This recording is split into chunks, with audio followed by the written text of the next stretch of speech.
فلنكن جميعا فخورين بانتمائنا لهذا الوطن، ولنجعل من ماضينا منارة تضيء طريقنا نحو المستقبل. والآن مع الفقرة الغنائية والطالب الموهوب محمد العمر.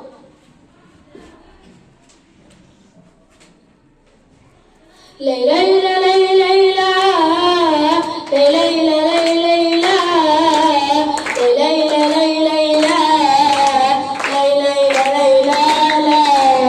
بصيت على قدام وانا اعرف استسلام، وتشهد الايام وطن السلام بلدي.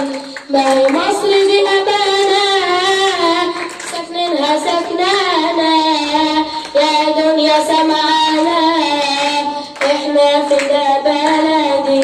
قولوا كده لولادنا لولادنا احنا في ده بلادنا بشبابنا، والمصر ده صلبه قد الصعب باله طويل. قولوا كده للدنيا للدنيا عن ام الدنيا، دي حاجه تانيه، دي مصر مناره تاريخ وحضاره، دي ارض النيل.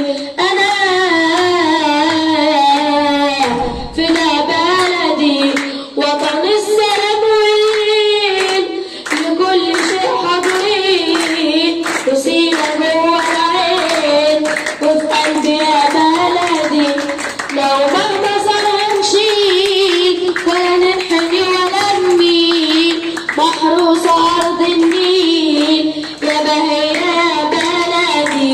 قولوا كده لولادنا لولادنا احنا في ده بلادنا بشبابنا، والمصر ده صلبه قد الصعب باله طويل.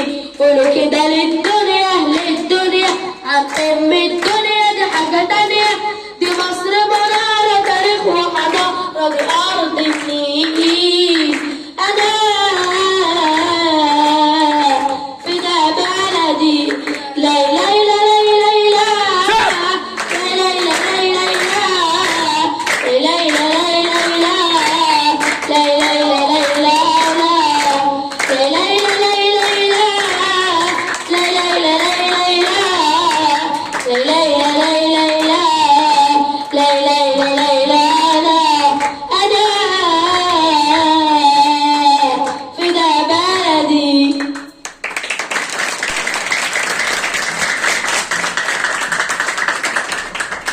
والآن نختتم إذاعتنا بدعاء نرفع فيه أيدينا إلى الله تعالى، ومع الطالب محمد مقدم الإذاعة: اللهم احفظ مصرنا الغالية من كل سوء، وبارك في أرضها وأهلها، وأدم عليها الأمن والأمان.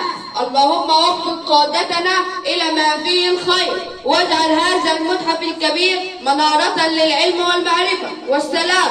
اللهم اجعل أبناء مصر حماة لتاريخها، أوفياء لمجدها، عاملين لرفعتها. آمين يا رب العالمين. هكذا يظل المتحف المصري الكبير شاهدا على عظمة المصريين القدماء، ودليلا على إصرار المصريين المعاصرين على مواصلة البناء والتطور. إنه محط هدية مصر إلى الإنسانية.